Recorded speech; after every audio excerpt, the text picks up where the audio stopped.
हमारे YouTube channel जो ना सुना में आपका स्वागत है। मैं वंदना वर्मा अपनी कहानियों में से आपके लिए एक कहानी लेकर आई हूँ। कहानी का नाम है भावनाओं के धागे। रविवार का दिन था। आज पड़ोस में रहने वाली बिमलेश आंटी का फ़ोन आया। तभी से अनुपमा परेशान थी। परेशान होने वाली तो बात ही थी। सुबह 11 बजे के करीब जब वो घर का ज़रूरी सामान लेने जा रही थी तभी उनका फ़ोन आया था। फ़ोन रिसीव करते ही उसने हेलो कहा। दूसरी तरफ से बिमलेश आंटी की आवाज़ आई। उनकी आवाज़ से लग रहा था कि वो बहुत परेशान थी। पूछने पर उन्होंने बताया कि उन्हें कोरोना हुआ है और वो अस्पताल में भर्ती हैं।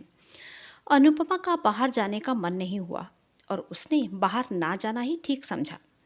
अनुपमा को अच्छी तरह से याद है जब ऑफिस से लेट हो जाने पर वह बिमलेश आंटी को फ़ोन कर दिया करती थी कि वो बच्चों का ध्यान रख लें। बिमलेश आंटी दूसरों की मदद करने के लिए हमेशा आगे रहती थी। आज वो फ़ोन पर उनकी तबीयत का पता चलने के बाद अनुपमा सोचने पर मजबूर हो गई कि कितनी ईमानदारी से उन्होंने अपनी जिम्मेदारियों को निभाया। 65 वर्षीय बिमलेश आंटी के पति को गुजरे 25 वर्ष हो चुके थे। उन पर बच्चों की जिम्मेदारी थी। उन्होंने 2 बेटियों और 1 बेटे की परवरिश में पति के ना होने पर भी कोई कमी नहीं आने दी थी। शादी के बाद बेटियां ससुराल चली गई थी। क्या कुछ नहीं किया था बिमलेश आंटी ने अपने बेटे आकाश के लिए। परंतु आज इस मुसीबत के समय आकाश का बिमलेश आंटी को लेकर ऐसा दृष्टिकोण, वो भी एक बीमारी के कारण, अनुपमा को हैरान कर रहा था।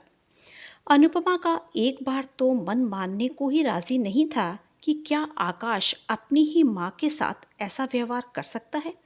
क्या बीत रही होगी बिमलेश आंटी पर। आखिर कितना प्रेम था उन्हें अपने बेटे से। शादी के बाद आकाश की पत्नी और बिमलेश आंटी में थोड़ी अनबन रहती थी, परंतु ऐसा भी क्या कि वह अपनी ही माँ से मुंह मोड़ ले, वो भी ऐसी स्थिति में जब माँ को बेटे की बहुत ज़रूरत थी। माँ की बेटे को देखने की जिद और बेटा मना कर दे। उन्होंने अस्पताल में किसी को फ़ोन करने के लिए कहा, लेकिन बेटे का जवाब सुनकर अस्पताल के कर्मचारी भी दंग रह गए। बेटे ने कहा, हमें बुढ़िया से कोई मतलब नहीं, हमारा कोई वास्ता नहीं उससे। अगर आप चाहें तो घर भेज देवें, हम घर में ध्यान रख लेंगे, लेकिन अस्पताल नहीं आएंगे। इसके बाद बेटे ने फ़ोन रख दिया। इतना सब कुछ हो गया, अनुपमा हैरान भी थी और दुखी भी। बिमलेश आंटी ने यह बात रो रो कर बताई। अनुपमा समझ गई थी कि कोरोना की बीमारी ने रिश्तों में दूरियां बढ़ा दी हैं, आत्मीयता खत्म कर दी थी, भावनाएं खत्म कर दी थी।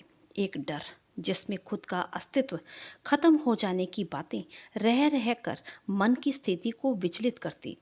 कोरोना की बीमारी कहीं जकड़ ही ना ले। करीब 3:30 बजे खबर आई कि बिमलेश आंटी नहीं रही। वो बेटे का मुंह देखने के लिए तरस गई थी। अस्पताल वालों ने ही उनका दाह संस्कार कर दिया था। इस तरह से रिश्तों में भावनाओं के धागे टूट रहे थे और मौत कोरोना के आंकड़ों में वृद्धि कर रही थी।